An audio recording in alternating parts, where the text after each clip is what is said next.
You're listening to the Jan Price Show, all about movies. And today, my guest is Maria Loohufvud, and we're going to be talking about her new documentary entitled Calendar Girls, which is quite an interesting documentary. Welcome to the show, Maria. Thank you so much. Thank you for having me. Oh, it's my pleasure. So the audience knows I always like to tell them in the beginning, what is this documentary about? Oh, it's a documentary about a dance team called Calendar Girls, and they are in Southwest Florida. And the dance team is for women over 60. And they have been doing this since 2006, but we met them like 4.5 years ago. And we just thought when we just saw them, we thought, oh, this could be something. This could be so interesting. We need to do something. Maybe we didn't know, but it turned out to be a full-length documentary. So how did you meet them? Because I'm curious about how this all came about. Yes, my dad used to live in this particular city every winter for many years, and we went there for holidays. And this time we had decided to stay a little longer, and I did this film together with my partner Love, and we have 2 kids together. And the youngest one was just 3 months at the time, so we decided to stay a little longer. And the oldest one was like 3, and he was crazy about cars at that time. So we thought, okay, we need to do something that he likes. So we went to a kids event called Touch a Truck, where there were a lot of ambulances, police cars, everything you can think of that a 3-year-old boy would love. But there were also the Calendar Girls, and they started to dance at a truck, actually. And we were just so fascinated, as I told you. So we stumbled upon them, actually. How did you choose? I mean, there's so many interesting things about this film, and it's inspiring for everyone.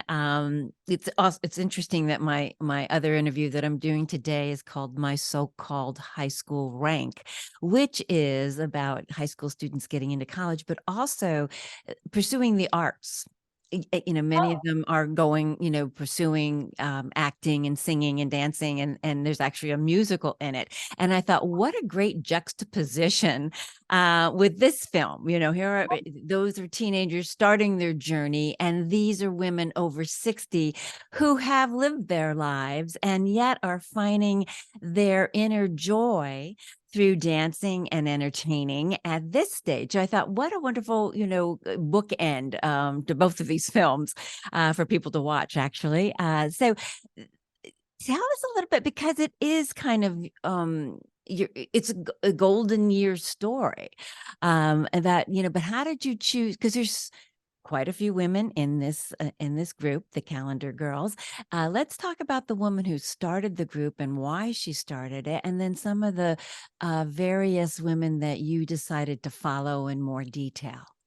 Yes, and first I just want to say that I'm happy that you see it, that you compare it with this other movie, because we see it like this as well, that this is a coming of age film as well, but at a different phase of your life. But there are a lot of similarities between the teenagers and being 60. Some of them, of course, there are a lot of differences, but there are similarities too. But okay, let's start with Catherine. Yes, she's the leader. She's been the leader from the start, and the group couldn't be like it is without her. She's so important for this group. And she started this with 3 other women. Another one, Tina, is still in the team. And they started it in 2006 for like a dance team for a basketball team. But when the basketball team folded, they decided, oh, we still want to dance. We still want to do this. So they just continued. And Catherine she works with this so much. She works with it 60 hours a week. The dance team does more than 100 shows a year. They practice at like 3 times a week. So it's just, everybody is very dedicated, but she's very, very dedicated to this group. And she also told us one time that when she got retired, she wanted to find something that took even longer time than golf because her husband is playing so much golf. So she said, okay, I want to find something that's even more time consuming. And she really did. She did. I mean, she is so dedicated. She books out for over a year in advance. That was really kind of amazing. And that she was so detailed about what the costumes would be for each one of those performances, and so disciplined, very, very disciplined. And she didn't put up with any nonsense from anybody either. I mean, it's like, you have to be in this, you have to stay dedicated to it. And I think that, but everybody who is involved in it loves that dedication and being involved on that high level, because that is a high level of commitment, especially when you're retired, to do something like this. And if it doesn't fit, maybe then you don't stay actually. So, but it's she's a former teacher, so I guess she's has a lot of experience. There you go. There you go. That now makes a lot more sense. you know because that's exactly how she looks at it, just as a teacher would be planning, the school year and what she's going to teach the kids. And so it's the same way here. Interesting. Absolutely. Very But she said it's harder sometimes with women in their 60s, all volunteers, compared to being a teacher for kids. It's could be harder sometimes. Yes, yes, I can imagine. So let's talk about some of the women you decided to follow. And they're all beautiful women, inside and out. Let's talk about the woman who was a former policewoman, and then let's just talk about her story, why she's no longer a policewoman, what she's doing in Florida now, and how she came about, and finding the Calendar Girls, and what happened on her journey. Because I thought it was a very touching story. I cried. I have to tell you, I did cry through this Oh. film. So, Yes. Yes, Nancy. Wow. She's a former police officer from Baltimore, Maryland, and she worked in the police like in Vice, like undercover in Baltimore. So that's a very different experience than being a calendar girl in Florida. But yes. she lost her hearing, so she had to quit. It's very hard to be a police if you can't hear. And she joined an electric company and she moved to Florida. And then she stumbled upon the calendar girls at the flea market. And she thought, oh, I could do this. I want to do this. And when she was younger, she's one of the more experienced dancers as well. And when she was younger, she decided, oh, should I be a police or should I be a dancer? Because she was a very good dancer. But she decided to be a police. But now she got a second chance to be a dancer as well. But she's still working as well. She's the youngest person on the team, or she was, because I don't know how much I want to tell you what happens in the film, but yeah, she had to quit. But she's still in the team somehow. She's doing, because she's a good dancer, she helps out with the technique, helps new girls, and she does some costumes and she helps out with whatever she can. But it's hard for her to dance right now. Oh, I'm so And it will be. sorry. Say that again. And it will be hard for her because of her disease. So Yeah, I'm so sorry to hear that. It's, I'm happy to hear that she's still involved, because yeah, that was really important to her. And yeah, but I was sad, because she couldn't continue. It we would I don't think we'll be giving away too much if we say she has a really rare disease. Actually, I've never heard of anything like that before. Had you? no, I haven't. But it's rare. It's complicated disease. It Yeah, is. it is. It is. So I'm happy to hear she's doing well and still able to participate, because I know that was so, so important to her. So Yeah. to do that. I'm really interested in the also the woman who created a lot of the costumes. Who I don't know if she just recently got married, but she was married, and her husband took her away to believe North Carolina Yes. for the summer, but it extended much longer than the summer and her story. I was wondering if she was still married or not after that. Yes, yes, they are. They're still married, but it's been, yeah. I don't want to talk too much about their private lives after what happened in the documentary. We choose to, stay. Okay, we filmed for these years, and that's what we want to talk about and what we want to show. But I can tell, yeah, they are still married. Yes. Let's talk about her story. I mean, a little bit about her journey there. Yes, she's a former um what do you call it? She worked at the Miami airport. Ref, Air traffic controller? no, like immigrant control. Okay. Yeah. CSA? I don't know. And then she's been when she got retired, she thought, okay, I'm so bored. I need to do something. So she tried everything. She tried to cycle. She tried to a lot of sports, but she was still bored. And then she had a neighbor that introduced her to the Calendar Girls. And for her, it means so much. It's not only the dancing, it's also she found her creative bug. That's what she told us, because she's never done anything as creative like this. And she's doing a lot of the costumes and a lot of the, the hats that they wear. And she just found herself in many ways, I believe, because she's so talented. She's extraordinary. The hats that she does, that's so good. Yes, yeah. So I think, what's so gratifying about the Calendar Girls is that everyone seemed to have found their inner light, their inner artist. Yeah, and And for her, that's really true. She really is an artist, but she didn't know before. She didn't. I think that's came through for a lot of these different stories, that they didn't realize they had this particular talent until they got involved with Calendar Girls. And I think that was what made it Yeah, so rewarding for all of them. yeah, I think so. And that's what a lot of them, because with the film focuses on like five of them more, but we did a lot of interviews with many of them before we had to cut it down. And most of them told us that it's been an experience, a bit of a life changer, actually. That's what's so wonderful about it, too, But that you can, uh, Nancy, forming something like this that can change so many people's lives for the better. And uh, as I said, find something that they're passionate about. I think that's what's so important as you get older, to always have something that keeps you going, that you're passionate about, that you love doing.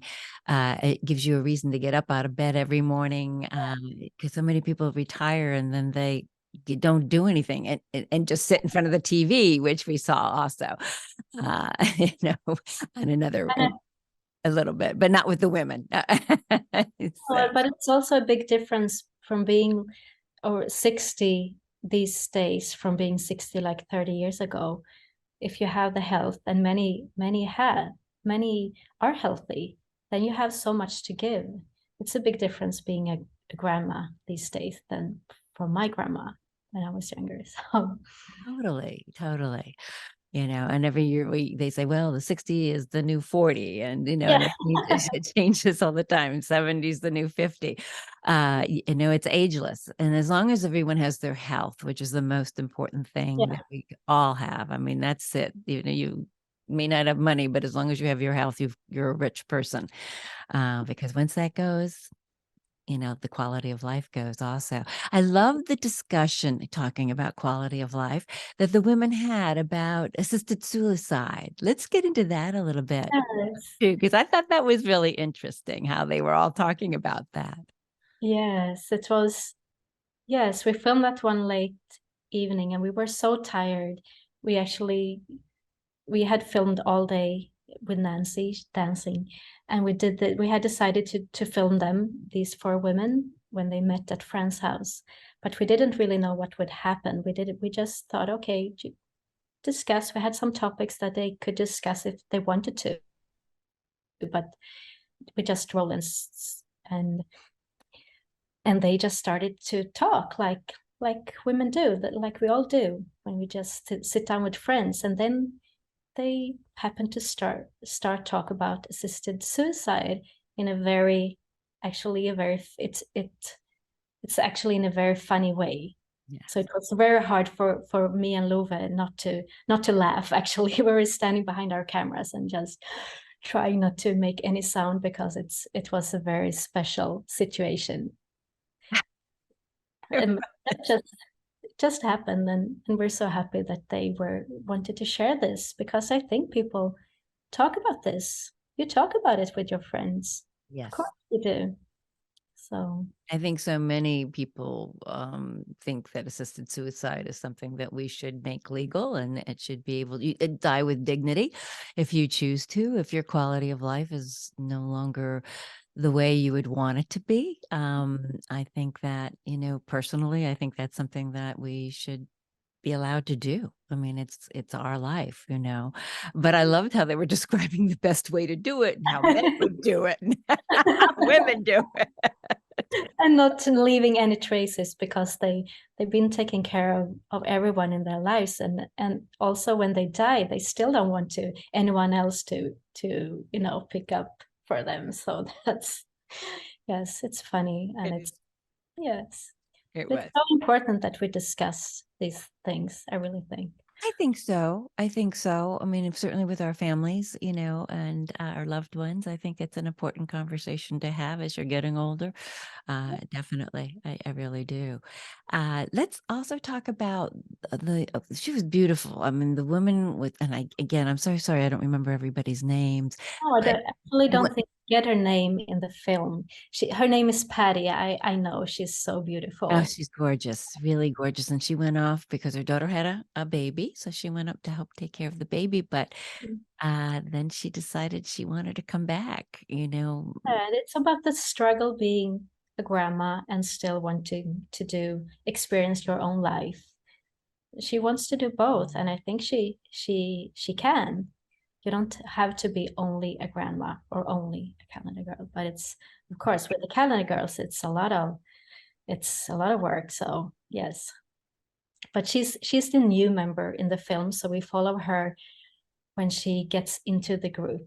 So we decided to follow her from the start, because there are new girls.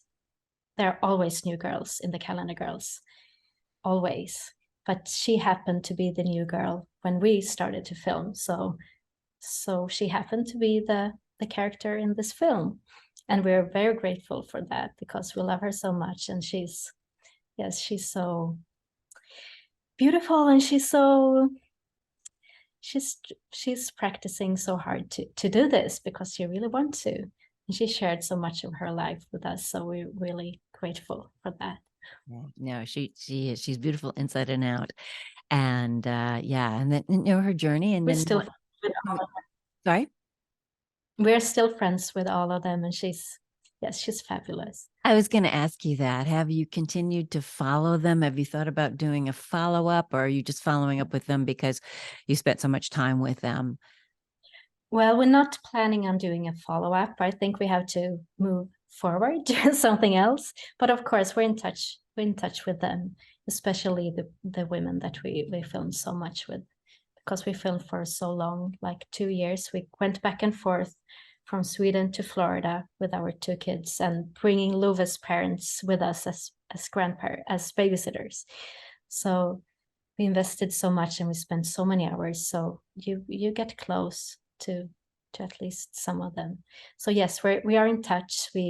But no, I don't think we will do a follow-up. Maybe I won't say no, but not now.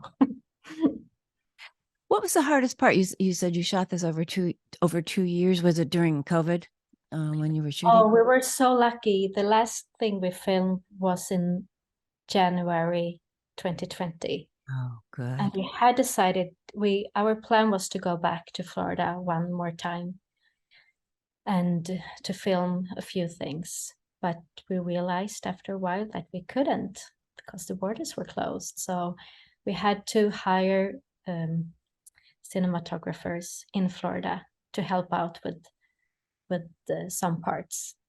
But we were lucky because we had filmed what's most important for the film. We could just, it was more like, oh, we need a footage of this sign, we need a footage of this city. So we were able to do that from Sweden with hiring That's great. people. Great. And lucky Yes. you that you finished right before COVID hit. Yes, I know that would have been so hard.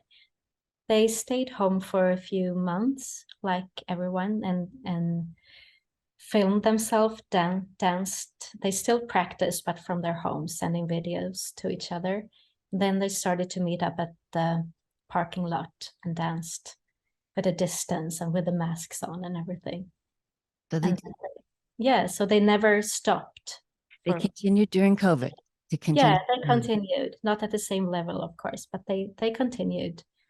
So, and then Florida opened up pretty quick if you compare to Right. the, but also they every Tuesday they do a show at the nursing home, and of course that they had their shows outside instead of inside, so they were masked and everything. But now they're back. Now they're I think there are more members than ever, and there are more shows than ever as well, I think. I don't know, but I think so. That's good. That's good to hear that, they were able still to continue during COVID, and being in Florida. Yes, it did open up sooner than a lot of other states did. And so, And you have the opportunity to perform and practice outside all year round, and that's also a big difference, I huge guess. difference. Huge difference. Yes. So have there been other groups, have they, in other parts of the country, who have been, are you aware of any of, calendar girls groups sprouting up in other parts? Yeah, we found a few dance teams. I think there are in quite a lot of cities in the US, and some of them have reached out to Catherine after seeing this film. And there are also a lot of dance teams in this specific city. I think there are like 5 more dance groups for women over 60 in this city. So I think Calendar Girls is the largest and maybe the most dedicated. I don't know, but it's so it's not that uncommon. It really isn't. Interesting. That's great. That's great. So for everybody, go out and look in your community and see if there's any dance groups for women over 60. I think that's marvelous. Yes. Definitely. This film is shown at quite a few film festivals, including Sundance, and you've won some awards, and it has gotten great reception. So kudos to you for that. I think it's very exciting. As I said, it's an inspiring, fun film. Where can people see Calendar Girls? It's now has a theatrical run in the US. It's at limited cities, limited theaters, but if you can go to calendargirlsfilm.com, it will be updated when more cities are added. So just go in there and see if you can see it in your city. And that will be until February 21st, I believe. And then it will be released on VOD and 2023. We're talking about. Yeah, 2023. So February 21st, 2023. And then it will be on VOD after that? Yeah. Wonderful, wonderful. What are you working on now, Maria? Oh, we're still working so much on this release, but we have a few ideas that we are very soon to start in Sweden. But they are international as well. But we have to at least start working from Sweden. Our oldest son is 7 now, so he's in school. So we have to work a little bit differently than we did with Calendar Girls. And also maybe do more cooperations with other directors around the world. That's the plan. So great. Well, I wish you much success with Calendar Girls. Everybody seek it out. It's inspiring for any age, actually. So, never think because you're a certain age or gender or whatever that you give up. Just keep going and finding your passion and your truth and your light, and just live your life in a beautiful, wonderful way. And that's what this film shows you what to do. So thank you, Maria, for being on the show. And again, much success with Calendar Girls. Thank you. Thank you so much. And thank you for having me on the podcast. You're welcome. My pleasure. Thank you. Thank you.